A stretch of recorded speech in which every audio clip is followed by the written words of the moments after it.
ओम नमः शिवाय। आपको मेरे चैनल में स्वागत है।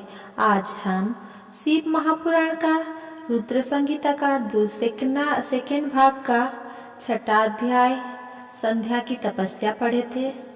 उसके बाद हम पढ़े थे संध्या की आत्माहुति, काम की हार, ब्रह्मा का शिव विवाह हेतु प्रयत्न, ब्रह्मा विष्णु संवाद, ब्रह्मा जी की काली देवी से प्रार्थना, दक्ष की तपस्या और आज हम पढ़ेंगे 13वां अध्याय जो कि है दक्ष द्वारा मैथुनी सृष्टि का आरंभ। तो ब्रह्मा जी कहते हैं, हे नारद, प्रजापति दक्ष देवी का वरदान पाकर अपने आश्रम में लौट आए।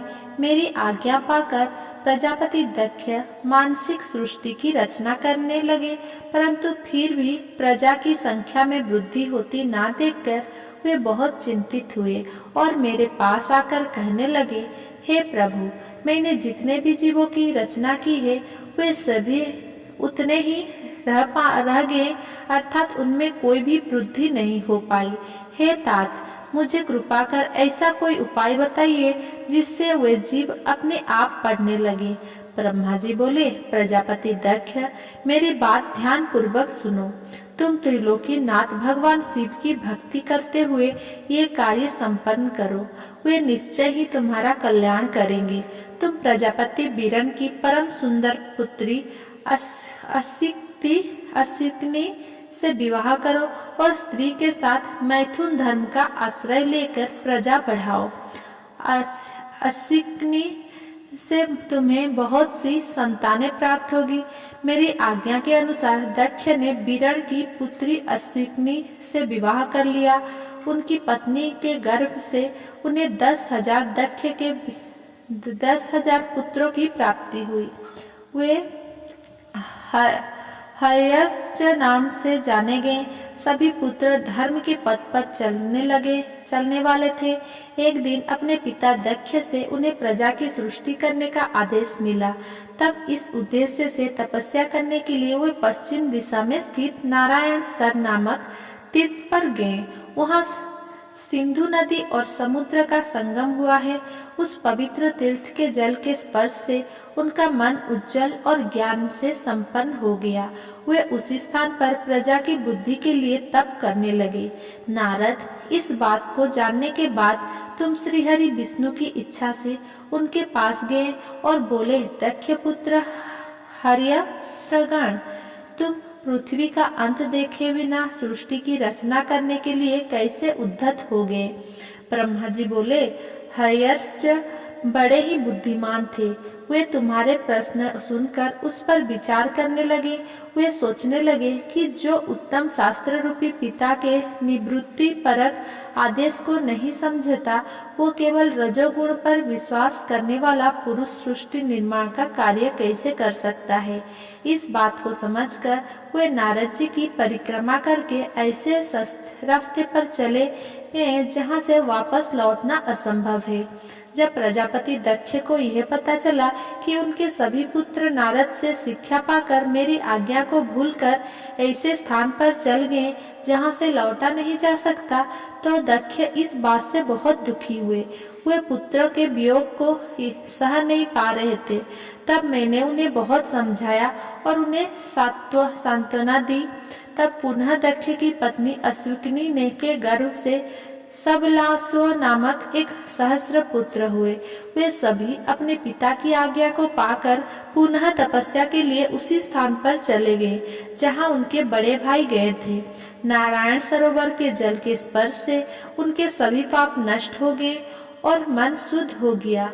वे उसी तट पर प्रणव मंत्र का जाप करते हुए तपस्या करने लगे।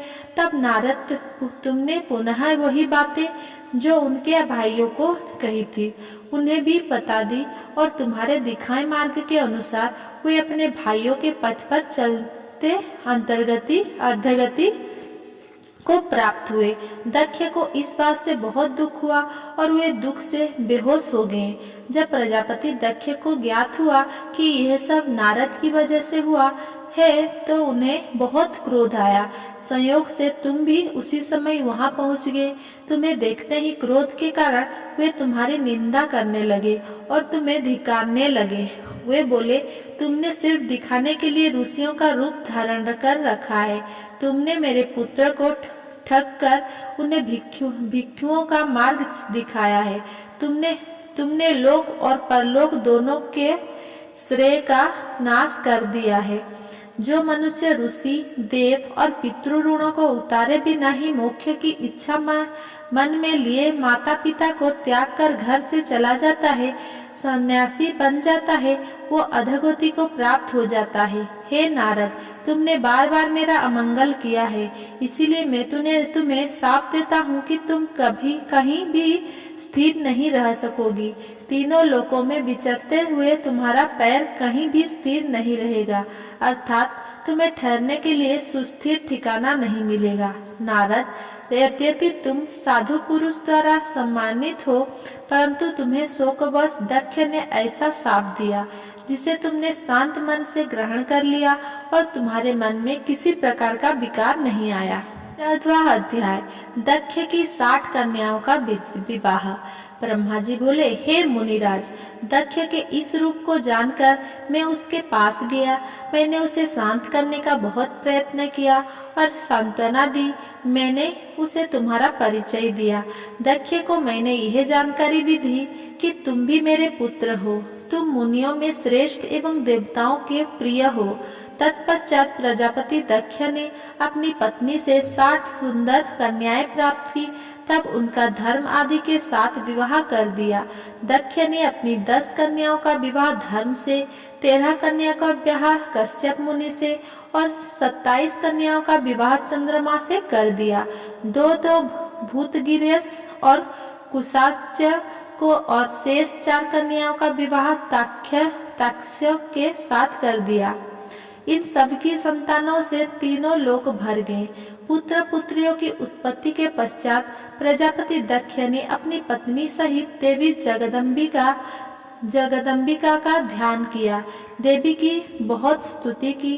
प्रजापति दक्ष की सपत्नीक स्तुति से देवी जगदम्बिका ने प्रसन्न होकर दक्ष की पत्नी के गर्भ से जन्म लेने का निश्चय किया। उत्तम मुहूर्त देखकर दक्ष पत्नी ने गर्भ धारण किया। उस समय उनकी शोभा बढ़ गई। भगवती के निवास के प्रभाव से दक्ष पत्नी महामंगल रूपिणी हो गई। देवी को गर्भ में जानकर सभी देवी देवताओं ने जगदम्बा की स्तुति की। 9 महीने बीत जाने पर शुभ मुहूर्त में देवी भगवती का जन्म हुआ। उनका मुख दिव्य आभा से सुशोभित था। उनके जन्म के समय आकाश से फूलों की वर्षा होने लगी और मेघ जल बरसने लगे। देवता आकाश में खड़े मांगलिक ध्वनि करने लगे। यज्ञ की बुझी हुई अग्नि पुनः जलने लगी। साक्षात जगदम्बा को प्रकट हुए देखकर दक्ष ने भक्ति भाव से उनकी स्तुति की। स्तुति सुनकर देवी प्रसन्न होकर बोली, हे प्रजापति, तुम्हारी तपस्या से प्रसन्न होकर मैंने तुम्हारे घर में पुत्री के रूप में जन्म लेने का जो वर दिया था वो आज पूर्ण हो गया है। यह कहकर उन्होंने पुनः शिशु रूप धारण कर लिया तथा रोने लगी। उनका रोना सुनकर दासियों उन्हें चुप कराने हेतु वहां एकत्र हो गई। जन्मोत्सव में गीत और उनके वाद्य यंत्र बजने लगे। दक्ष ने वैदिक रीति से अनुष्ठान किया और ब्राह्मणों को दान दिया। उन्होंने अपनी पुत्री का नाम उमा रखा। देवी उमा का पालन बहुत अच्छे तरीके से किया जा रहा था। वो बालकपन में बहुत सी लीलाएं करती थी। देवी उमा इस प्रकार बढ़ने लगी जैसे शुक्ल पक्ष में चंद्रमा की कला बढ़ती है। जब भी वे अपनी सखियों के साथ बैठती, वे भगवान शिव की मूर्ति को ही चित्रित करती थी। वे सदा प्रभु शिव के भजन गाती थी, उन्हीं का स्मरण करती और भगवान शिव की भक्ति में लीन ही रहती। 15वां अध्याय, सती की तपस्या। ब्रह्मा जी बोले, हे नारद, एक दिन मैं तुम्हें लेकर प्रजापति दक्ष के घर पहुंचा। वहां मैंने देवी सती को उनके पिता के पास बैठे देखा। मुझे देखकर दक्ष ने आसन से उठकर मुझे नमस्कार किया। तत्पश्चात सती ने भी प्रसन्नता पूर्वक मुझे नमस्कार किया। हम दोनों वहां आसन पर बैठ गए। तब मैंने देवी सती को आशीर्वाद देते हुए कहा, सती, जो केवल तुम्हें चाहते हैं और तुम्हारी ही कामना करते हैं, तुम ही मन में उन्हीं को सोचती हो और उसी के रूप का स्मरण करती हो। उन्हें सर्वज्ञ जगदीश्वर महादेव को तुम पति रूप में प्राप्त करो, वे ही तुम्हारे योग्य है। कुछ देर बाद दक्ष से विदा लेकर मैं अपने धाम को चल दिया। दक्ष को मेरी बातें सुनकर बड़ा संतोष एवं प्रसन्नता हुई। मेरे कथन से उनकी सारी चिंताएं दूर हो गई। धीरे धीरे सती ने कुमारावस्था पार कर ली और वे युवा अवस्था में प्रवेश कर गई। उनका रूप अत्यंत मनोहरी था। उनका मुख दिव्य तेज से शोभायमान था। देवी सती को देखकर प्रजापति दक्ष को उनके विवाह की चिंता होने लगी। तब पिता के मन की बात जानकर देवी सती ने महादेव को पति रूप में पाने की इच्छा अपनी माता पिता को बताई। उन्होंने अपनी माता से भगवान शंकर को प्रसन्न करने के लिए तपस्या करने की आज्ञा मांगी। उनकी माता ने आज्ञा देकर घर पर ही उनकी आराधना आरंभ करा दी। आश्विन मास में नंदा अर्थात प्रतिपदा, षष्ठी और एकादशी तिथियों में उन्होंने भक्ति पूर्वक भगवान शिव का पूजन कर उन्हें गुड़, भात और नमक का भोग लगाया, वो नमस्कार किया। इसी प्रकार एक मास बीत गया। कार्तिक मास की चतुर्दशी को देवी सती ने मालपुआ और खीर से भगवान शिव को भोग लगाया और उनका निरंतर चिंतन करती रही। मार्गशीर्ष मास के कृष्ण पक्ष की अष्टमी को वे तिल, जौ और चावल से शिव जी की आराधना करती और घी का दीपक जलाती। पौष मास से माँ की शुक्ल पक्ष सप्तमी को पूरी रात जागरण कर सुबह खिचड़ी का भोग लगाती। माँ की पूर्णिमा की रात भर वे शिव आराधना में लीन रहती और सुबह नदी में स्नान कर गीले वस्त्र में ही पुनः पूजा करने बैठ जाती थी। फाल्गुन मास के कृष्ण पक्ष की चतुर्दशी तिथि को जागरण कर शिव जी की विशेष पूजा करती थी। उनका सारा समय शिव जी को समर्पित था। वे अपने दिन रात शिव जी के स्मरण में ही बिताती थी। चैत्र मास के शुक्ल पक्ष की चतुर्दशी को वे ढाक के फूलों और दबनों से भगवान की पूजा करती थी। बैसाख माह में वे सिर्फ तिलों को खाती थी। वे नए जौ के भात से शिव पूजन करती थी। ज्येष्ठ माह में वे भूखी रहती और वस्त्र तथा भटकटैया के फूल से शिव पूजन करती थी। आषाढ़ मास के शुक्ल पक्ष की चतुर्दशी को वे काले वस्त्र और भटकटैया से रुद्रदेव का पूजन करती थी। श्रावण मास में यज्ञोपवीत वस्त्र तथा कुश आदि से वे पूजन करती थी। भाद्रपद मास में विभिन्न फूलों और फलों से वे शिव को प्रसन्न करने की कोशिश करती थी। वे सिर्फ जल ही ग्रहण करती थी। देवी सती हर समय भगवान शिव की आराधना में ही लीन रहती थी। इसी प्रकार उन्होंने दृढ़ता पूर्वक नंदा व्रत को पूरा किया। व्रत पूरा करने के पश्चात वे शिव जी का ध्यान करने लगी। वे निश्चित आसन में स्थित हो निरंतर शिव आराधना करती रही। हे नारद, देवी सती की इस अनन्य भक्ति और तपस्या को अपनी आंखों से देखने में विष्णु तथा अन्य सभी देवी देवता और ऋषि मुनि वहां गए। वहां सभी ने देवी सती को भक्ति पूर्वक नमस्कार किया और उनके सामने मस्तक झुकाए। सभी देवी देवताओं ने उनकी तपस्या को सराहा। तब सभी देवी देवता और ऋषि मुनि ब्रह्मा और विष्णु सहित कैलाश पर्वत पर पहुँचे। वहाँ भगवान शिव ध्यान मग्न थे। हमने उनके निकट जाकर दोनों हाथ जोड़कर उन्हें प्रणाम किया तथा उनकी स्तुति आरंभ कर दी। हमने कहा, प्रभु आप परम शक्तिशाली हैं, आप ही सत्व, रज और तप आदि शक्तियों के स्वामी हैं। वेद यंत्री, लोक यंत्री आपका स्वरूप है। आप अपनी शरण में आए भक्तों की सदैव रक्षा करते हैं। आप सदैव भक्तों का उद्धार करते हैं। हे महादेव, हे महेश्वर, हम आपको नमस्कार करते हैं।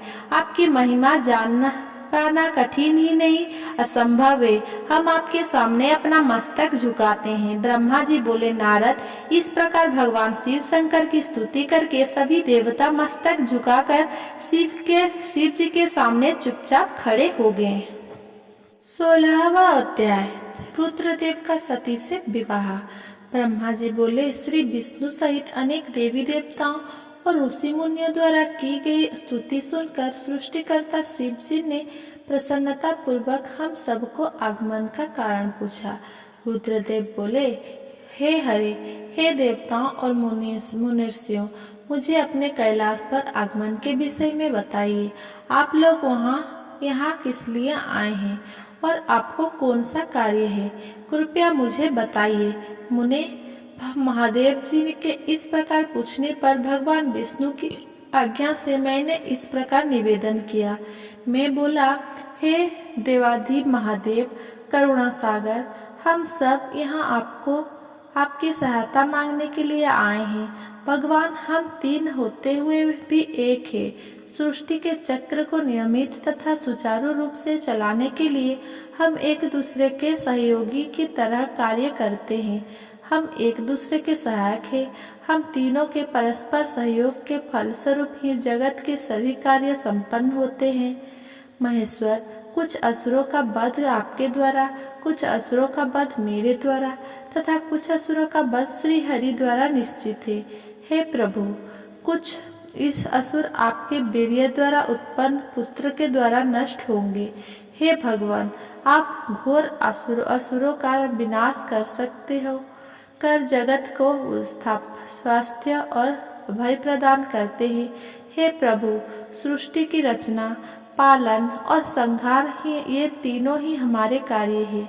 यदि हम अपने कार्य सही तरह से नहीं करें तो हमारे अलग अलग शरीर धारण करने का कोई उद्देश्य ही नहीं रहेगा। हे देव, एक ही परमात्मा महेश्वर तीन स्वरूप में अभिव्यक्त हुए हैं। वास्तव में शिव स्वतंत्र है। वे लीला के उद्देश्य से सृष्टि का कार्य करते हैं। भगवान विष्णु अनेक उनके बाएं अंग से प्रकट हुए हैं। मैं ब्रह्मा उनके दाएं अंग से प्रकट हुआ हूँ। रुद्रदेव उनके हृदय से प्रकट हुए हैं, इसीलिए वे भी भगवान शिव का पूर्ण रूप है। उनकी आज्ञा के अनुसार मैं सृष्टि की रचना और विष्णु जी जगत का पालन करते हैं। हम अपना कार्य करते हुए विवाह कर सपनिक को हो गए हैं। अतः अब भी विश्व हित के लिए परम सुंदरी को पत्नी के रूप में ग्रहण करें। हे महेश्वर, पूर्व काल में आपने शिव रूप में हमें एक बात कही थी। आपने कहा था, मेरा एक अवतार तुम्हारे ललाट से होगा, जिसे रुद्र नाम से जाना जाएगा। तुम ब्रह्मा सृष्टिकर्ता होंगे, भगवान विष्णु जगत का पालन करेंगे। मैं शिव सगुण रुद्र रूप संहार करने वाला होऊंगा। एक स्त्री के साथ विवाह करके लोक के कार्य की सिद्धि करूंगा। हे महादेव, अब अपनी कही बातों को पूरा कीजिए। हे प्रभु, आपके बिना हम दोनों अपना कार्य करने में समर्थ नहीं है। अतः प्रभु, आप ऐसे स्त्री को पत्नी रूप में धारण करें जो कि लोकहित के कार्य कर सके। भगवान, जिस प्रकार लक्ष्मी विष्णु की और सरस्वती मेरी सहधर्मिणी है, उसी प्रकार आप भी अपने जीवन साथी को स्वीकार कीजिए। मेरी यह बात सुनकर महादेव जी मुस्कुराने लगे और हमसे इस प्रकार बोले। उन्होंने कहा, हे ब्रह्मा, हे विष्णु, तुम मुझे सदा से अत्यंत प्रिय हो। तुम समस्त देवताओं में श्रेष्ठ तथा त्रिलोक के स्वामी हो, परंतु मेरे लिए विवाह करना उचित नहीं है। मैं सदैव तपस्या में लीन रहता हूँ। इस संसार से मैं सदा विरक्त रहता हूँ। मैं तो एक योगी हूँ जो सदैव निवृत्ति के मार्ग पर चलता है। घर गृहस्थी से भला मेरा क्या काम।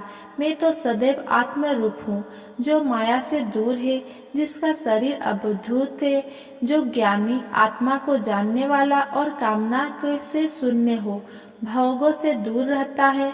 जो भिखारी है, भला उसे संसार में स्त्री से क्या प्रयोजन है। मैं तो योग करते समय ही आनंद का अनुभव करता हूँ।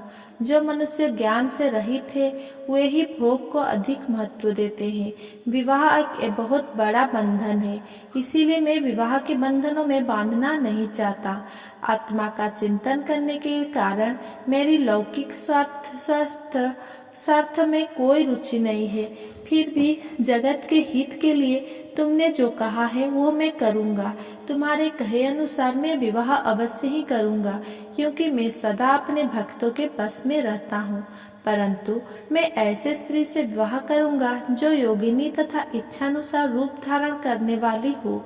जब मैं योग साधना करूँ तो वो भी योगिनी हो जाए, और जब मैं काम रूप में कमा सकता हूँ तब वो कामिनी बन जाए।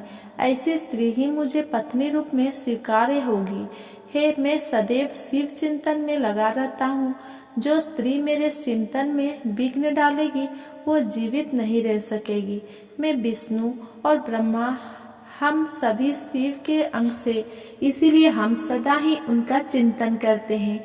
उनके चिंतन के लिए मैं बिना विवाह किए रह सकता हूँ। अतः मुझे ऐसी पत्नी प्रदान कीजिए जो मेरे अनुसार ही कार्य करे। यदि वो स्त्री मेरे कार्य में विघ्न डालेगी तो मैं उसे त्याग दूंगा। विवाह हेतु शिव की स्वीकृति पाकर मैं और विष्णु प्रसन्न हो गए। फिर मैं विनम्रता पूर्वक भगवान शिव से बोला, हे नाथ महेश्वर प्रभु, आपको जिस प्रकार की स्त्री की आवश्यकता है ऐसी ही स्त्री के विषय में सुनो। हे प्रभु, भगवान शिव की पत्नी उमा ही विभिन्न अवतार धारण करके पृथ्वी पर प्रकट होती है और सृष्टि के विभिन्न कार्यों को पूरा करने में अपना सहयोग प्रदान करती है। उन्हीं देवी उमा ने लक्ष्मी रूप धारण कर श्रीहरि को बरा सरस्वती रूप में मेरी अर्धांगिनी बनी। अब वही देवी लोकहित के लिए अपने तीसरा अवतार में अवतरित हुई है। उमा देवी प्रजापति दक्ष की कन्या के रूप में अवतार लेकर आपको पति रूप में पाने की इच्छा लिए घोर तपस्या कर रही है। उनका नाम देवी सती है। सती ही आपकी भार्या होने के योग्य हैं। वे महातेजस्विनी ही आपको पति रूप में प्राप्त करेगी। हे भगवान, आप उनकी कठोर तपस्या को पूर्ण करके उन्हें फलस्वरूप वरदान प्रदान करिए। उनका तपस्या का प्रयोजन आपको पति रूप में प्राप्त करना ही है। अतः प्रभु, आप देवी सती की मनोकामना को पूरा कीजिए। हम सभी देवी देवताओं को की यही इच्छा है। ये आपके विवाह का उत्सव देखना चाहते हैं। आपका विवाह तीनों लोगों को सुख प्रदान करेगा तथा सभी के लिए मंगलमय होगा। तब भगवान शिव बोले, आप सबकी आज्ञा मेरे लिए सबसे ऊपर है, क्योंकि मैं सदैव अपने भक्तों के अधीन हूँ। आपकी इच्छानुसार मैं देवी सती द्वारा तपस्या पूरी कर उनसे विवाह अवश्य करूँगा। भगवान शिव के ये वचन सुनकर हम सभी बहुत प्रसन्न हुए और उनसे आज्ञा लेकर अपने अपने धाम को चले। अगर मेरा ये वीडियो आपको पसंद आया तो मेरा वीडियो को लाइक, कमेंट, शेयर करें और मेरा चैनल का सब्सक्राइब करें। धन्यवाद।